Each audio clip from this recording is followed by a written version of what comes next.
Merci Bonjour à tous les deux d'être avec nous cet après-midi dans ce grand journal. L'Alliance présidentielle Ensemble ne dispose donc pas d'une majorité absolue. Avec seulement 245 sièges, il lui faudra trouver des accords avec une partie de l'opposition, probablement à droite, pour faire passer ces projets. Est-ce que vous parlerez tous les deux d'un vote sanction, voire d'une bérésina pour le parti présidentiel ou pour l'Alliance présidentielle plus précisément? Laetitia. J'opterais pour le terme désaveu. C'est-à-dire qu'Emmanuel Macron a choisi sciemment, c'est une stratégie de ne pas faire campagne ni à la présidentielle ni pour les législatives. Il a préféré s'envoler pour la Moldavie, la Roumanie, puis Kiev, alors que les Français attendaient un cap, une réponse, un programme. Et il a laissé le boulevard à l'opposition. Ça, on l'a déjà raconté. Donc maintenant, il s'agit pour Emmanuel Macron de répondre directement aux Français. Vous savez, c'est un chef d'État qui aime s'adresser directement à son peuple, qui n'aime pas l'intermédiation journalistique, même s'il se sert bien sûr des médias, ni les corps intermédiaires. Donc maintenant, j'ai envie de vous dire, c'est un désaveu.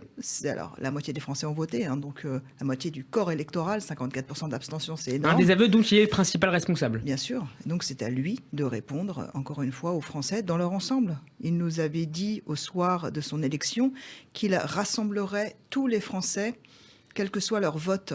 Donc désormais, on attend un mot du chef de l'État. Et avec une nouvelle méthode. David Rovodalon.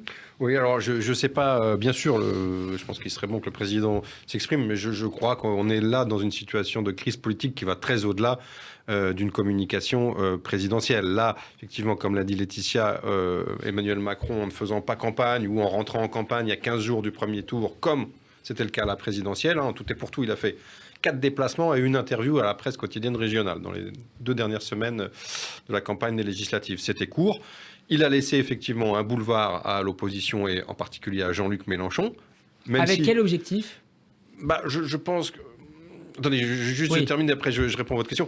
Donc il a laissé un boulevard et effectivement ce matin il se retrouve dans une impasse, dans le mur, totalement coincé. Donc je pense que là, la crise politique dépasse largement le cadre de l'expression du président. Pourquoi ? Je réponds à votre question. Il y a plusieurs éléments. Le premier élément avancé un petit peu officiellement par l'Élysée, c'est qu'il fallait laisser une respiration démocratique au pays après la réélection du président. Bon, je pense qu'il y a un peu de vrai et un peu de communication là-dedans. Les deux se justifient. 2, il a mis beaucoup de temps, non seulement à préparer son gouvernement, à nommer sa première ministre, mais également, ce qui est moins connu, à regarder dans le détail la liste des candidats des circonscriptions. Parce que cette fois-ci, Emmanuel Macron savait très bien que pour un deuxième mandat, c'était plus compliqué, qu'il fallait absolument une majorité totalement acquise, fidèle et loyale. Il voulait s'éviter, en gros, les frondeurs de François Hollande. Donc, il a passé beaucoup de temps là-dessus.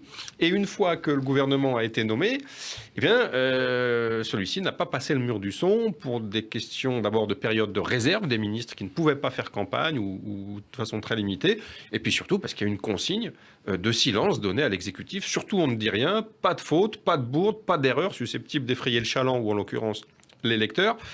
À l'arrivée, voilà, on en revient au point que nous évoquions. Le boulevard a été laissé à l'opposition, à Mélenchon d'abord, mais ce dont on s'aperçoit ce matin, c'est que c'était pas seulement Mélenchon, même si celui-ci a occupé le devant de la scène. Eh bien Marine Le Pen, qui a fait une campagne très discrète et qu'on n'a quasiment pas vue en réalité, c'est le fait majeur ce matin du résultat du deuxième tour. Bien sûr, on a la majorité courte, bien sûr, on a la percée de la gauche. D'abord, pour des questions de mécanique électorale, en réalité, il n'y a pas beaucoup plus de...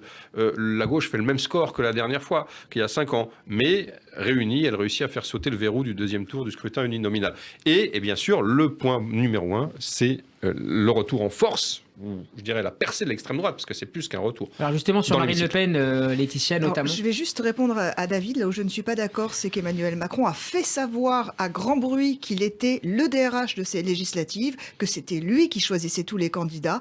Et c'est pour cette raison que je vous dis qu'aujourd'hui, il est face au peuple. Ce n'est pas uniquement une question d'expression du président orale ou écrite, de communication en tout cas. La communication accompagne de toute façon un fait politique, vous le savez, un acte politique. On attend d'Emmanuel Macron qui nous dise aujourd'hui aujourd'hui déjà où il va et avec qui, mais il n'a jamais dit où il allait. Donc c'est normal que ce soit un peu compliqué pour lui de savoir avec qui, notamment pour les députés républicains, puisque c'est d'eux dont il s'agit pour cette coalition de gouvernement ou alors contrat de gouvernement, je ne sais pas comment on peut l'appeler, quand on regarde nos voisins européens, il y a des coalitions vraiment très disparates, voire baroques, ne serait-ce qu'en Italie, qui fonctionnent, qui sont populaires. Donc peut-être que la France aussi est à un moment de son histoire où le régime doit se réinventer, je ne sais pas, mais en tout cas, on est dans une situation de blocage. Et en ce qui concerne le Rassemblement national, il me semble que Marine Le Pen a fait au contraire une très bonne campagne, qu'elle a reconnu tout de suite qu'elle n'aurait pas la majorité absolue,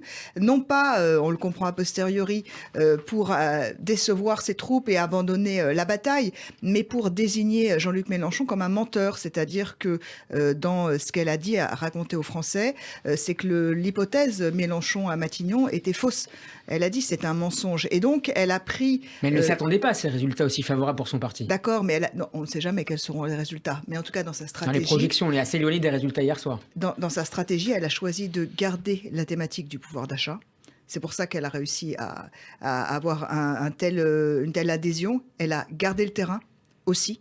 Elle est allée voir les Français et donc aujourd'hui elle peut dire je suis populaire. Parce que quand on écoute les tenants, les grandes figures du Rassemblement national, c'est ce qu'ils délivrent comme message. Marine Le Pen est la plus populaire et donc c'est une réussite pour elle. David, les oppositions de la NUPES au Rassemblement national réclament aujourd'hui la démission d'Elisabeth Borne. Est-ce que c'est une option qui est envisagée par le président de la République ? Pour l'instant, non, évidemment, parce que il a eu beaucoup de mal, on l'a dit tout à l'heure, à trouver cette première ministre, et que le critère de choix numéro 1, c'était d'abord et avant tout de nommer une femme à Matignon. Et donc, évidemment, vous imaginez que si d'aventure, cette semaine ou la semaine prochaine, il décidait de la démissionner pour la remplacer par un homme, ça serait catastrophique du point de vue... Est-ce que ce choix n'a pas été désavoué hier ?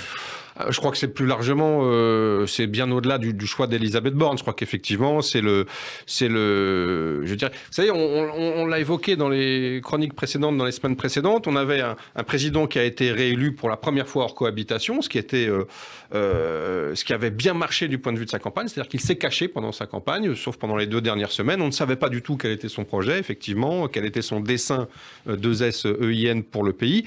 Et ça a marché pour la présidentielle. Mais le retour de bâton, c'était que l'opinion ne voulait pas, voulait une cohabitation à 2 tiers, grosso modo, 2 tiers des Français souhaitaient une cohabitation dans la foulée de l'élection présidentielle, même s'ils n'étaient pas forcément d'accord sur l'identité du futur Premier ministre. Et donc, c'est exactement ce qui s'est passé dans les urnes hier. On voit que les Français ont imposé, non pas une cohabitation, mais en tout cas ont amputé la majorité absolue et même lui ont donné une majorité très très relative. Et ont donné 2 groupes extrêmement puissants, sans donner la primauté à l'un ou à l'autre. Mélenchon n'est pas Premier ministre, Marine Le Pen non plus. Là, je reviens sur ce que disait Laetitia. Moi, je ne crois pas du tout... C'est facile, si vous voulez, quand on voit un score, de dire tel ou tel a fait une très bonne campagne. Moi, je crois qu'elle n'a pas du tout fait une très bonne campagne. Elle a même changé d'objectif au début. Souvenez-vous, elle disait... nous ne pourrons pas empêcher Emmanuel Macron d'avoir la majorité absolue. Oui. Puis elle a changé d'avis. Oui, mais c'était pour désigner Jean-Luc Mélenchon comme pour expliquer le contraire en fin de campagne. Donc on a vu qu'elle avait changé de ligne. Elle a refait exactement la même campagne que pendant la présidentielle en insistant sur ses zones de force. Je crois que le score du RN est hélas... La percée du RN, ce tsunami d'extrême droite, est hélas assez déconnecté de la personnalité, de la campagne de l'un ou de l'autre. Si je peux terminer, si vous permettez. Déconnecté de la campagne de l'un ou de l'autre. Tout simplement parce que le score, les 1,5 million de voix supplémentaires du Rassemblement national par rapport à 2017 et également l'implantation, les différences d'implantation, on avait toujours un RN... En Gironde. Voilà, non mais aussi on avait un RN dans le Nord-Pas-de-Calais et dans le Sud. On voit que maintenant il pénètre un petit peu partout, des zones sur desquelles il était totalement absent, des zones rurales, etc. Donc je crois que là on a une poussée qui dépasse largement le cadre de la campagne, de la même manière que... Oui, bien sûr, Emmanuel Macron a fait une très mauvaise campagne, ses troupes ont fait une très mauvaise campagne, mais de toute façon, la sanction, puisque c'était votre point d'entrée dans cette émission, la sanction était en germe depuis bien longtemps. Laetitia, sur Elisabeth Borne et sa communication hier soir, discours très court de la Première ministre. Communication catastrophique. Personne ne l'a relevé, c'est-à-dire que je suis restée bouche bée quand j'ai entendu, vu, écouté Elisabeth Borne. Et tout de suite, je me suis dit, OK, à l'Élysée, il y a un vent de panique qui souffle très fort. C'est-à-dire que c'était vide de tout, avec des concepts tiroirs, aucune émotion, aucune empathie, aucune reconnaissance d'échec ou à demi-mot, un j'ai confiance lâché sans aucune conviction. C'était froid, c'était lointain, c'était vraiment, je me suis dit, ok, elle a passé quand même 2 heures avec le chef de l'État, avec Emmanuel Macron, pour sortir un discours de cette qualité. Eh bien, écoutez, je pense qu'au château, effectivement, on ne s'attendait pas à ce résultat aussi désastreux et que finalement on a tenté de sauver les meubles avec des phrases un peu toutes faites, simples, limite technocratiques, mais que finalement on a raté là une occasion, encore une fois. C'est tout de suite qu'il faut, quand il y a crise politique, vous le disiez David, il faut répondre aux Français tout de suite, rassurer sa base, rassurer ses militants. On entendait depuis hier soir et ce matin sur toutes les unes de presse, dans les éditos, c'est la catastrophe, le bateau coule, ça va être le chaos. C'était quand même la thématique de la campagne d'Emmanuel Macron. Et donc, ne serait-ce que pour la base, en fait, ne serait-ce que pour ses électeurs, on se doit de rassurer et de dire où on va aller, comment on va faire, avec qui, pourquoi, avec quels objectifs, et puis dire que ça va aller. Et là, hier soir, honnêtement, je ne sais pas dans quel état d'esprit étaient les électeurs après le discours d'Elisabeth Borne, qui, il me semble, sa place n'est pas du tout tenable, enfin, aurait dû démissionner. Je vais vous dire, moi, Steve, je m'attendais à ce qu'elle mette sa démission sur la table. Dès hier soir. David, Laetitia, merci à vous. On vous retrouvera en deuxième partie de cette édition spéciale. À tout à l'heure. Radio J, en route vers les législatives. On va marquer à présent une courte pause. On se retrouve dans un instant pour la suite du Grand Journal. Nous serons en compagnie de Pascal Sunshine pour le Diac de Jérusalem. On écoutera également la réaction de la numéro 2 du PS, Corinne Narassiguin, à ses résultats. Restez avec nous, vous êtes bien sur Radio J. À tout de suite.